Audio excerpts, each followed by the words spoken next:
Hi, this is Christine King, and I'm going to be giving a quick little tutorial about how to make math story visuals, and that's an example of one. So the first thing that we need to do is to open up a new window, and once you've opened up that new window, you want to log in to your Google Drive. You could do this also in PowerPoint, but I'm just using Google Drive. I've gone to my Google Drive. I'm going to New in the upper left-hand side, and I am going to click on the More so that I make sure that I pick a Google slide. So once I've clicked a blank presentation, that's going to walk me into Google Slides, and I will have picked a blank presentation. The theme automatically pops up and I have some options.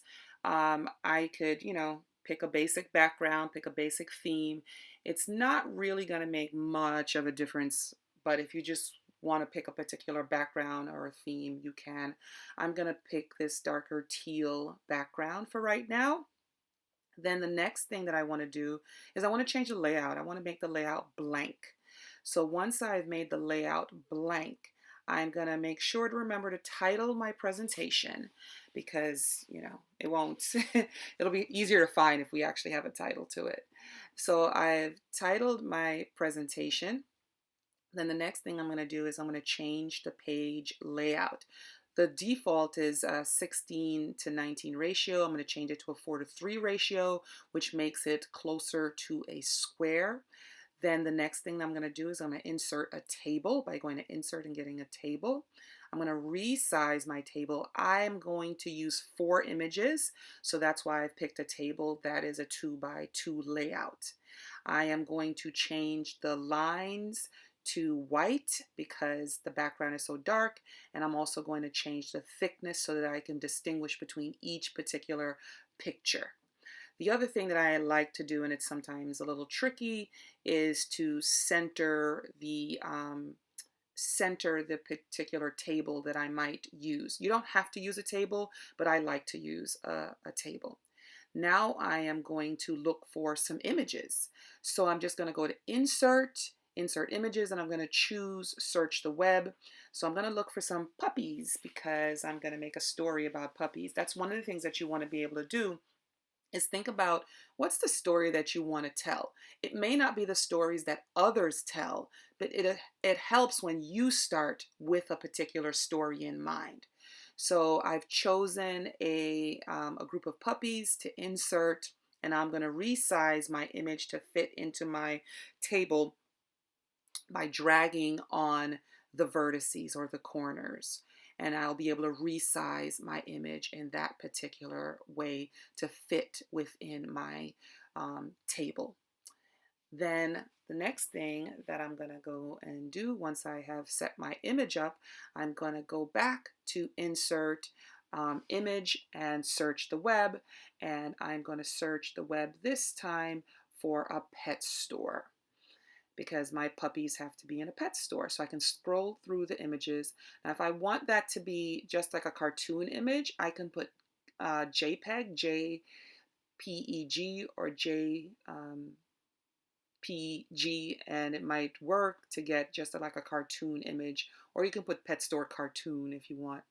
But I've selected Petco, no brand affiliation.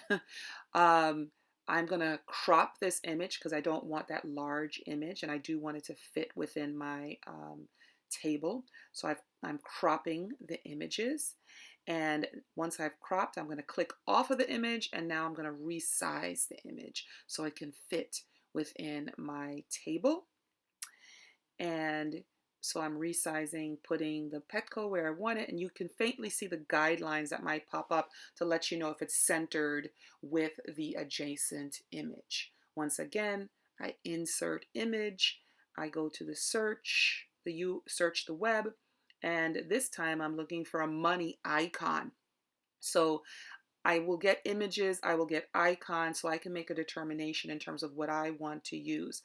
I want to use those dollar bills. A caution that I have with using the dollar bills is, are students going to think that they only have like $3?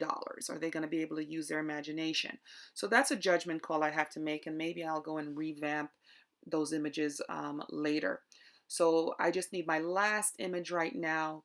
Um, and I'm going to look for a little girl. So generally I'll use 3 to 4 images, um, not more than that because it might get a little confusing. The most I've used is 6 images. But generally 3 to 4 images work. And I've selected that little girl and I'm going to insert her now and resize it. And I love this, that the image is transparent. I didn't purposely go and look for that, but the image is transparent and I love when that happens. You could purposely look for transparent images, which will, I think, make a nicer layout. So now I'm going to change the background. I could change it to just any other color that I want and say okay, and I can look and see what the background is. See, I go to background, which is next to layout, and I'm going to try just one more color to see if another color works a little bit better. And that's coming from the color scheme. I do like that a little bit better, but I'm going to get jazzy now. I'm going to go to change the image, and then I have some options similar to what I did before. I can search the image on the web, and I'm going to look for an image with some stars, like a stars background, and I want to include the word background in it because it'll help. So I'll just select those stars, insert, and then I will say done, and that will be the background. Now it's jazzy. So the last thing, because you've created your math story visual, the last thing is you want to be able to share this with your students. So you want to go into share and you want to say get link. Make sure the link is on, anyone with the link can view. Then I want to copy the image and I'll say done. Then I'm going to go down into my notes section, and where it says edit in that URL, I want to change it to present. And I'm going to show you what happens when you do that. This link is set to share with anyone who has the link. And when I go and paste it into my web address, just because I change edit to paste, it presents it. So it's now in present mode. They don't have to worry about doing anything else. Thank you so much. I'm Christine King. Thank you.